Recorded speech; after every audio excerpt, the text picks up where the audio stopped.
After the Bad Batch trailer dropped, there were so many speculations and theories about the plot and characters, so for this video, I'm going to focus on two specific theories. The first theory will be about Crosshair and the second will be about Omega, so if you're interested in either or, I have left timestamps down below. So let's talk about Crosshair. There's a lot of speculation that Crosshair is this guy, and appears to be a part of a team that is actively hunting down the Bad Batch, and if this were to be the case, then yes, Crosshair has betrayed the Bad Batch. But let's take a closer look at the trailer and all the instances in which Crosshair appears, and from what we can see, Crosshair is still a part of the team when the Bad Batch reach Kamino and during the training exercises, and still is a part of a team when they meet Omega.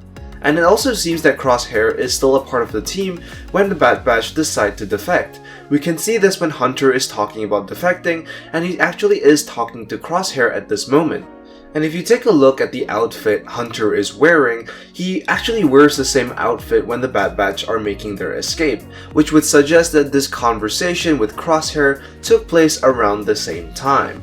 But then strangely, in the next scene as the Bad Batch are making their escape, Crosshair is noticeably out of the picture. He isn't exactly a part of the group at this point, and it's quite clear that he doesn't appear in any other scene. And if we take these certain scenes in the trailer that are clearly set after the Bad Batch leave Kamino, Crosshair doesn't even make an appearance in any of them, not even in the background. So here's what I'm thinking. In the scene that we see Hunter talking to Crosshair, he's either trying to convince Crosshair to join them, or Crosshair is hesitant and sees this as a betrayal to the Republic. But still being a team, he may decide not to intervene or sound the alarm, but still choosing to stay loyal to the Republic. Following the Bad Batch's escape, Tarkin reassigns Crosshair to another clone covert ops team, which is where we see him in this uniform. This clone here, whoever he is, also has the same attachment that Crosshair has, and on top of that, it would seem as though this clone does fit the physicality of Crosshair. So it would seem that there is some credibility to this theory, and it seems highly plausible that Crosshair would choose to stay with the Empire.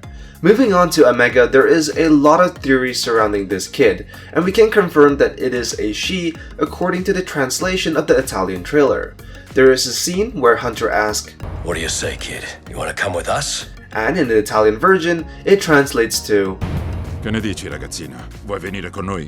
The word ragazzina translates to little girl, so we can pretty much confirm that Omega is a little girl, and boy does this bring up a lot of questions. The biggest theory surrounding her is that she is somewhat related to Palpatine.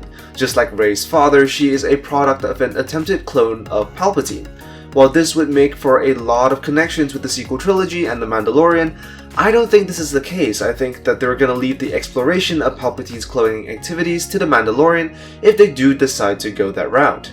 But I think what is more likely is that she is another one of the clone defects, which would explain why she idealizes Clone Force 99 and why she looks so similar to the other child clones. We don't know what other special abilities she might have, and the only outlier here is the fact that she's a girl. But I doubt that this is the only thing that makes her special. I don't think the Kaminoans, who are ruthless businessmen, would empathetically let a normal female clone be birthed in the first place, so there must be something about her that makes her different.